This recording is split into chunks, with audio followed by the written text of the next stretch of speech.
अस्सलामुअलैकुम dear student, I am Hasan Ali. Chapter number जो 4 है उसका आगाज़ किया हुआ है और एक्सरसाइज जो 4.1 है वो हमारी चल रही है। तो इसका क्वेश्चन नंबर जो 12 है वो सॉल्व करेंगे। और क्वेश्चन नंबर जो 12 हमारे पास है, if two vertex of an equilateral triangle are A and B. और इक्विलेटरल ट्राइंगल वो है जिसकी हमारे पास जो तीन साइड्स होती हैं वो इक्वल हो और जो फाइंड द थर्ड वर्टेक्स हमने जो है फाइंड करना है। और सेकंड उसने कहा हुआ है how many of this triangles are possible, और कितनी ट्राइंगल जो है वो पॉसिबल होंगी। तो हमारे पास जो है इक्विलेटरल ट्राइंगल के दो पॉइंट्स गिवन दिए हुए हैं ए और बी, और थर्ड हमने फाइंड करना है। और थर्ड को हमने लेट कर लिया सी, और वो उसके जो पॉइंट्स है एक्स और वाई। और यहाँ डाटा यही लिख दिया, गिवन ए एंड बी जो हमें दिए हुए हैं are two vertex of an equilateral triangle. Let हमने सी कर लिया, बी द थर्ड वर्टेक्स। और इक्विलेटरल ट्राइंगल मैंने आपको बताया है वो जिसकी तीनों साइड जो है वो इक्वल होती हैं। यहाँ से हमारे पास जो है ए और B that is equal A B, that is equal A C, और that is equal B C. ये हमारे पास इक्विलेटरल ट्राइंगल जिनकी तीनों साइड्स इक्वल हैं। तो यहाँ हम डिस्टेंस फार्मूला यूज़ करेंगे ए और बी के बिटवीन। तो डिस्टेंस फार्मूला यहाँ से हमारे पास इक्वल आएगा, ए और बी का ये x2 है, x2 हमारे पास है 3 और माइनस x1 है -3, इसका होल स्क्वायर, और प्लस y2 की वैल्यू है 0 और y1 की वैल्यू है 0। और डेट इज इक्वल, अब ए और सी के बिटवीन हम डिस्टेंस फार्मूला अप्लाई करेंगे।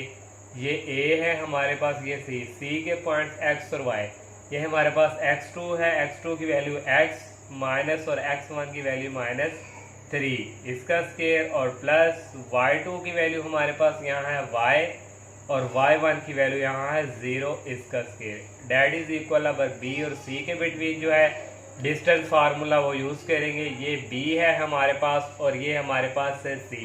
यहाँ से हमारे पास आ जाएगा x2, x माइनस x1 जो है वो है 3, इसका होल स्क्वायर, और प्लस y2 की वैल्यू हमारे पास यहाँ है y और -0 होल स्क्वायर। और अब हम जो है कंपेयरिंग करेंगे, क्योंकि हमने थर्ड जो है वर्टेक्स फाइंड करना है। ये दोनों यहाँ से हमारे पास तो ओनली कोई वैल्यू आ जाएगी, कोई 6 को आ जाएगा, लेकिन इन दोनों को पहले हम इक्वल कंपेयरिंग करते हैं।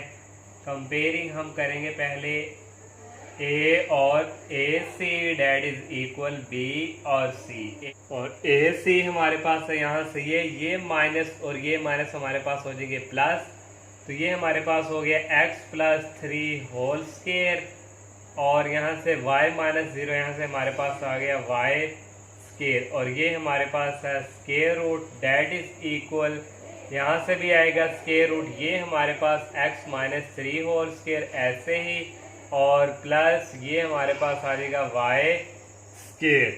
और नेक्स्ट जो है हमारे पास यहाँ से इक्वल आएगा, ये हमारे पास है, दोनों तरफ करेंगे स्केयरिंग बोथ साइड। यहाँ लिख देंगे हम स्केयरिंग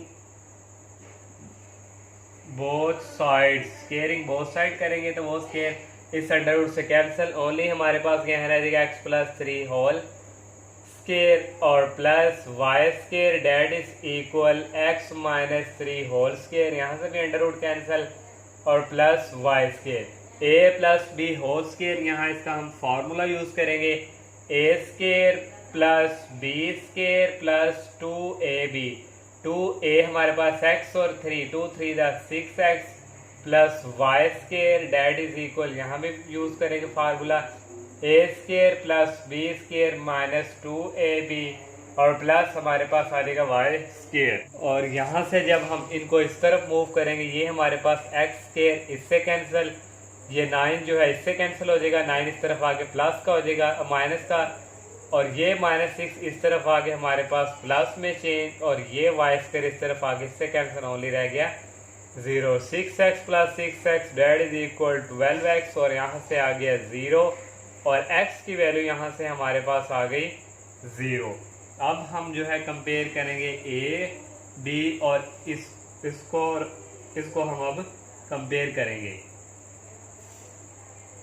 ए बी ए सी कर लें, ए बी सी। अब हम जो है कंपेयरिंग करेंगे ए बी और ए और सी की। तो यहाँ से हमारे पास जो है ए बी हमारे पास ये है, माइनस माइनस हो जाएंगे, +3 + 3 6, और 6 का स्केयर हमारे पास आ जाएगा 36, और यहाँ आ गया 36 स्केयर, ये 0 जो है ओनली 0 रह गया। डेट इज इक्वल, ये हमारे पास जो थी x माइनस, ये हमारे पास रह गया ओनली x + 3 होल स्केयर, और ये हमारे पास है 3, और प्लस यहाँ से हमारे पास ये रह गया ओनली y स्केयर। और इसका स्केयर जब हम दोनों तरफ क्या करेंगे, स्केयर रूट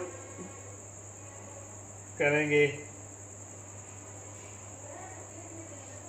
दोनों तरफ हम लेंगे स्केयर रूट, तो ये स्केयर अंडर रूट से कैंसिल होने लगेगा, 36 यहाँ रह गया x + 3 होल स्केयर, और प्लस हमारे पास आ गया y स्केयर।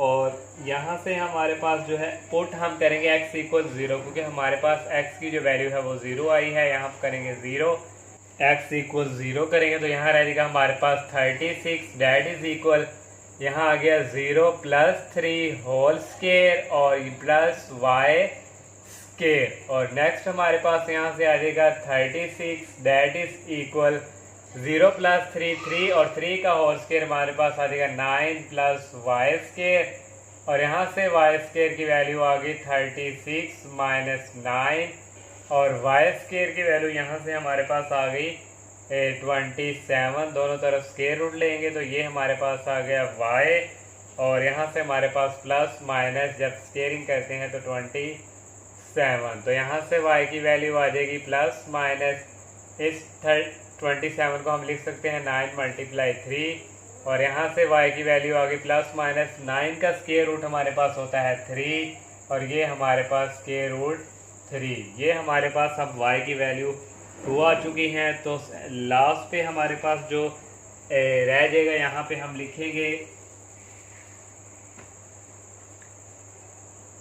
सी पॉइंट जो हमारे पास है, सी एक्स की वैल्यू हमारे पास जो है वो आई थी, सी पॉइंट्स हमारे पास था एक्स वाई। तो यहाँ से हमारे पास जो है 0 और प्लस माइनस स्केयर 3 और अंडर रूट 3, और यहाँ से हमारे पास देखिए अब जो है 3, ये तो हमने निकाल लिए थर्ड वर्टेक्स, लेकिन लास्ट उसमें क्या है कि how many of this triangle are possible, कितनी ट्राइंगल पॉसिबल होंगे। तो ये हमारे पास एक ट्राइंगल बनी थी ए और बी, यहाँ हमारे पास 2 पॉइंट्स, एक हमारे पास 0 और एक हमारे पास प्लस में स्केयर रूट 3, और एक हमारे पास 0 माइनस स्केयर रूट 3। तो यहाँ से एक हमारी ट्राइंगल इस तरह, एक ये और एक ये, अब ये पॉइंट्स हमारे होंगे। इस तरह हमारे पास एक ये है और एक ये, इसीलिए हम लास्ट पे लिखेंगे कि हमारे पास जो ट्राइंगल जो पॉसिबल्स हैं वो हम लिख लेंगे हैंस 2 ट्राइंगल और पॉसिबल। तो इसी तरह हमारा ये जो क्वेश्चन नंबर 12 है ये कंप्लीट। नेक्स्ट क्वेश्चन हम जो है 13 उसका आगाज़ करेंगे, लेकिन ये जो 13 क्वेश्चन है यहाँ से हमारे पास एक रेशियो फार्मूला यूज़ होगा, और वो रेशियो फार्मूला हमारे पास इक्वल होता है K1x2 फिर प्लस K1x2 प्लस K2 फिर x1 और dividing by K1 plus K2।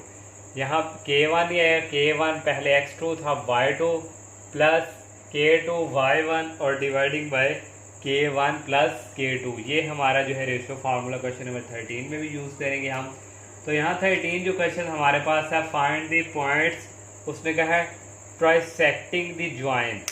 तो हमारे पास जो ट्राइसेक्टिंग हमारे पास जो होता है ना, तो देखें जब हम बाइसेक्टिंग की बात करते हैं, हमारे पास बाइसेक्टिंग यहाँ से हम एक पॉइंट हमारा होता है, ये कोई सी आप लगा लें, और बाइसेक्टिंग होता है मीन्स के काटना। तो हमने 2 हिस्सों में, एक हमारे पास ये एक हिस्सा आ गया और एक हमारे पास ये, इसको हम कहते हैं बाइसेक्टिंग। जब हम ट्राइसेक्टिंग की बात करते हैं तो ये देखिए हमारे पास उसने कहा ज्वाइन ए बी, ये हमारे पास एक ए पॉइंट है, ये हमारे पास एक बी। तो ट्राइसेक्टिंग मीन्स एक 2 आ जाएंगे, एक हमारे पास उसको हम कह देंगे सी और एक हम कह देंगे उसको डी। अब ये हमारे पास 3 जो है ना हिस्सों में कन्वर्ट हो चुका है, एक 1 2 और 3। ये हमारे पास क्या है ट्राइसेक्टिंग, इसको हम कहते हैं ट्राइसेक्टिंग। और ए और बी, ए के उसमें हमें पॉइंट्स दिए हुए हैं हमारे पास है -1 से 4 और b हमारे पास है 6 से 2। और देखें यहाँ तक हमारे पास जो है इधर यहाँ तक अगर इन तीनों को मिलाएं, यहाँ तक 1 और 1 और 1 कितने हो गए 3। यहाँ तक अगर हम कहें तो ये हमारे पास है 1 और बाकी हमारे पास कितने बजे 2 और यहाँ तक हम क्या देते हैं ये हमारे पास क्या है 2। ठीक है, इसे देखें 1 + 1 + 1 3 और इस तरह 1 + 2 को करें हमारे पास 3 क्योंकि हमारे पास यहाँ 1 है और इससे आगे 2 आगे पॉइंट साइड सॉरी जो जिनको हमने एक जो है कटिंग की है ये हमारे पास आगे 2। तो अब हम हमारे पास जो क्वेश्चन है हम क्या करेंगे, हम करेंगे ये जो हमारे पास पॉइंट्स है पहले हम सी की बात करेंगे। दी पॉइंट्स सी, ये जो वाला हमारे पास पॉइंट सी है इसको हम कहेंगे डिवाइड ए और बी। ये पॉइंट जो है इन दोनों के बिटवीन डिवाइड ही हमारे पास 2 हिस्सों में कन्वर्ट हो रहा है। डिवाइड्स ए बी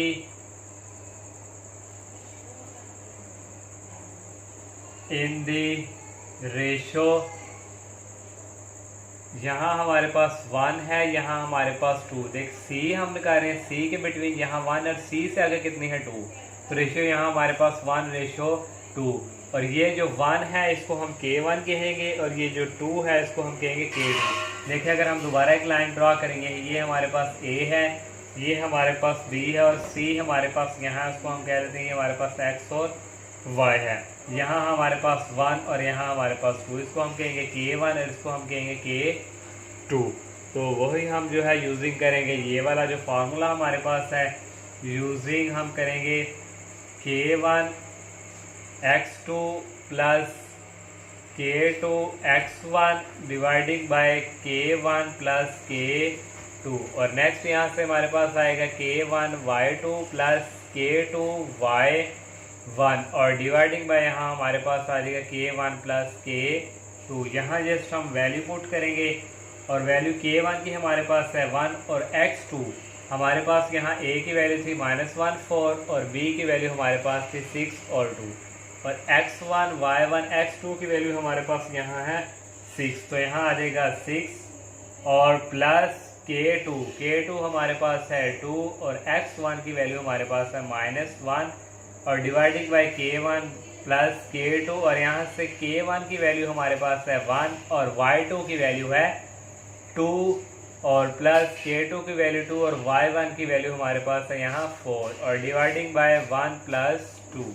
तो नेक्स्ट यहाँ से हमारे पास जो है आ जाएगा 1 को 6 से करेंगे 6 और 2 को 1 से करेंगे -2 आ जाएगा और डिवाइडिंग बाय हमारे पास यहाँ आ जाएगा 1 + 2 3 और यहाँ हमारे पास आ जाएगा 1 2 2 और 2 को 4 से करेंगे आ जाएगा 8 और डिवाइडिंग बाय यहाँ भी आ गया 3 और 6 - 2 डेट इज इक्वल हमारे पास आ जाएगा 4 और यहाँ आ गया 4/3 और 2 + 3 8 + 2 आ गया 10/3। तो इसी तरह हमारे पास ये आ चुका है एक जो हमने सी पे हमने बात की थी। अब हम जो है एक जो हमारा दूसरा डी है इसके ऊपर बात करते हैं। तो आल्सो हम लिख सकते हैं also the point D divides A be in the ratio. अब हमारे पास रेशो देखें, यहाँ हमारे पास D2 है, यहाँ समझे हमारे पास अब एक साइड रह गई है 1 और इस तरफ कितनी है 1 और 2। अब हमारे पास यहाँ 2, यहाँ हमारे पास 1 होगा और यहाँ हमारे पास 2। देखिए हमने ये एक लाइन की, ये हमारे पास A है और ये हमारे पास है B और यहाँ हमारे पास है D। तो D हमारे पास आ गया, ये D और इस तरफ एक साइड ये रह गई, एक यहाँ आ गई 2, ये आ जाएगा हमारा 2 और यहाँ आ जाएगा हमारे पास आ जाएगा 1 और ये हमारे पास यहाँ आएगा K1 और ये हमारे पास है K2। और अब हम जो है D पे बात करेंगे। दोबारा मैंने यूजिंग ये जो कि रेशो फार्मूला ये अप्लाई कर दिया। K1 की वैल्यू अब हमारे पास है यहाँ 2 और X2 की वैल्यू यहाँ हमारे पास है -1 और 4 और यहाँ हमारे पास है 6 और 2। X2 की वैल्यू हमारे पास यहाँ है 6 और प्लस K2 की वैल्यू 1 और X1 की वैल्यू हमारे पास है -1 डिवाइडिंग बाय 2 + 1 और k1 की वैल्यू हमारे पास है अब 2 और y2 की वैल्यू ये हमारे पास जो 2 है ये y2 और प्लस k2 की वैल्यू आ गई और y1 की वैल्यू हमारे पास है 4 और dividing by k1 plus k2 और यहाँ से हमारे पास 2 6 12 1 को 1 से करेंगे ये हमारे पास आ जाएगा -1 और डिवाइडिंग बाय 2 प्लस 1 3 और 2 को 2 से करेंगे 4 प्लस 2 को 4 से करेंगे 8 डिवाइडिंग बाय 3। तो नेक्स्ट हमारे पास आ जाएगा 12 - 1 11/3 और 4 + 8 12/3। इसको अगर हम मज़ीद करें तो ये हमारे पास आ जाएगा 11/3 और ये आ जाएगा 4। इसी तरह हमारे पास एक ये पॉइंट्स आ चुका है और एक वो ये हमने ट्राइसेक्टिंग के ये जो पॉइंट्स है ये फाइंड कर लिए। हम लास्ट पे लिखेंगे हैंस जो हमारे पास पॉइंट्स आए हैं पॉइंट्स ऑफ ट्राइसेक्टिंग। यहाँ हम लिखेंगे ट्राइसेक्टिंग क्योंकि उसमें हमें कहा था find the points trisecting of AB R। एक हमने जो फाइंड किया वो आ गया 4/3 और 10/3 और नेक्स्ट हमारे पास है 11/3 और यहाँ हमारे पास थी वैल्यू k2 y1। तो k2 की वैल्यू हमारे पास यहाँ थी 1 तो यहाँ आना था 1 क्योंकि k2 की वैल्यू क्या थी 1 4 1 4 तो यहाँ हमारे पास आना था 4 और 4 + 4 डैट इज इक्वल 8 तो ओनली हमारे पास रह जाना था 8/3 क्योंकि हम यहाँ बाय मिस्टेक कर चुके हैं तो यहाँ आ जाएगा 8/3। और इसी तरह ये हमारा क्वेश्चन 13 भी कंप्लीट। क्वेश्चन नंबर जो 14 हमारे पास है find the point 3/5 of the way along the line segment from A और B। ये देखिए हमारे पास एक लाइन जो है वो ये हमारे पास A है और इसके पॉइंट्स हैं -5 और 8 और ये हमारे पास है B 5 और 3। उसने कहा फ्रॉम सेगमेंट फ्रॉम ये और हमने पॉइंट फाइंड करना है और 3/5 मीन्स हमारे पास हमने यहाँ से एक पॉइंट सेलेक्ट कर लिया जो हमारे पास है C जो हमने फाइंड करना है X और Y और find the point 3/5 means 5।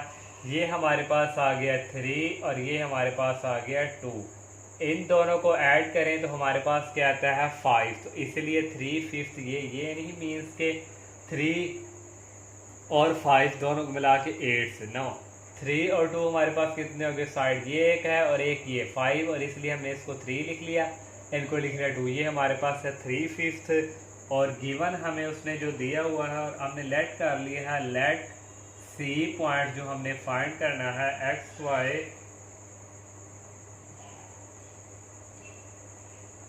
Point which is 3/5। इनके बिटवीन हमारे पास है ना जो 3/5 आ रहा है 3/5 of the way from A और B के। तो यहाँ भी हमारे पास जो है कि यही फार्मूला यूज़ हमारे पास होगा और A से C जो हमारे पास है यहाँ ये देखें हमारे पास देन A से C हमारे पास जो है ये है 3 और नेक्स्ट हमारे पास जो है C से B या B से C आप कह लें वो हमारे पास है 2। अब हम जो है फार्मूला यूज़ करेंगे यूजिंग यहाँ हमारे पास आएगा k1 x2 प्लस k यहाँ आ जाएगा k2 x1 और dividing by k1 plus k2 और यहाँ आ जाएगा k1 y2 plus k2 y1 और dividing by k1 plus k2। तो यहाँ से हम वैल्यू पुट करेंगे k1 जो हमारे पास यहाँ जो वैल्यू ये हमारे पास जो 3 और ये हमारे पास जो है ये हमारे पास है k1 और ये हमारे पास है k2। k1 की हमारे पास आ गई 3 और x2 की जो वैल्यू हमारे पास यहाँ है ये हमारे पास है x1 y1 x2 y2। x2 की वैल्यू है 5 और प्लस k2 की वैल्यू ऑलरेडी हम जानते हैं 3। k2 की वैल्यू हमारे पास यहाँ है 2 और x1 की वैल्यू हमारे पास यहाँ आएगी -5 और डिवाइडिंग बाय k1 की वैल्यू हमारे पास यहाँ आ गई 3 और k2 की वैल्यू आ गई 2। तो यहाँ से हमारे पास नेक्स्ट k1 की वैल्यू आ गई 3 और y2 की वैल्यू हमारे पास है 3 और प्लस k2 की वैल्यू 2 और y1 की वैल्यू आ गई 8 और डिवाइडिंग बाय 3 प्लस 2। तो नेक्स्ट ये जो हमारे पास यहाँ से आ जाएगा 3 को 5 से करेंगे 15 और 2 को 5 से करेंगे -10 डिवाइडिंग बाय 3 प्लस 2 5 और next 3 3 the 9 plus 2 8 the 16 dividing by 5। तो नेक्स्ट आ जाएगा 5 में से 10 निकालें तो ये हमारे पास जो है आ जाएगा 5/5 और नेक्स्ट 9 और 16 को ऐड करें तो ये हमारे पास आएगा 25/5। तो यहाँ हमारे पास नेक्स्ट जो है आ जाएगा हमारे पास 5 को 5 से अगर हम जो है कटिंग करें तो ये आ जाएगा 1 और 25 को 5 पे डिवाइड करें तो ये हमारे पास आ जाएगा 5। तो इसी तरह ये क्वेश्चन 14 भी हमारा कंप्लीट। तो इंशाल्लाह नेक्स्ट लेक्चर में हम जो है नेक्स्ट क्वेश्चन का आगाज़ करेंगे। तो आप सबसे मेरी यही रिक्वेस्ट है कि आप मेरे चैनल को सब्सक्राइब करें, लाइक करें, ज़्यादा से ज़्यादा फ्रेंड के साथ शेयर कीजिएगा। इजाज़त दीजिए, अल्लाह हाफिज़, अस्सलाम वालेकुम।